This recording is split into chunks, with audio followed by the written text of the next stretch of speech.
জাম দিয়ে যেভাবে পিটিয়েছেন, সাপকে যেভাবে পিটিয়ে মারে আপনি সেভাবে একটা মানুষকে পিটিয়েছেন। ভাই এখন জাস্ট শুধু আবেগের বসে। গতকালকের যে ঘটনাটা এক্সাক্ট সেটা হচ্ছে যে আমার ফোনটা হারাই গেছে। এখন আমি যখন ফোনটা হারাই গেছে, চোর ধরা পড়ছে যখন, তখন ভাই আমি হচ্ছে যে ভাবছি যে ওই চোর এই চোরই হবে, এবং আমি ওখানে গেছি। তারপর জানার পরই ওই চোর বলতেছিল আমি ওই লিঙ্কটা জানি। তারপরে ওই লিঙ্কটা জানার পর ওই চোর বারবার বলতেছিল আমি জানি 5 মিনিটের মধ্যে লোক আসতেছে।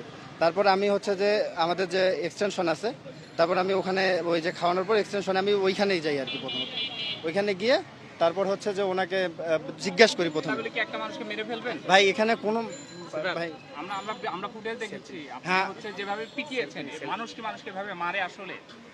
ভাই এখন কথা হচ্ছে যে ভাই আমি হচ্ছে যে ওনাকে হচ্ছে যে জাস্ট শুধু আবেগের বসে। আমার যে ফোনটা হারাইছে ভাই, মানে টিউশনি করাই যে ফোনটা কিনি ভাই। আবেগের আপনি কি ঢাকা বিশ্ববিদ্যালয়ে হ্যাঁ আমি ঢাকা বিশ্ববিদ্যালয় কত ডিপার্টমেন্ট? 21 22 সেশন। আপনি 21 22 সেশন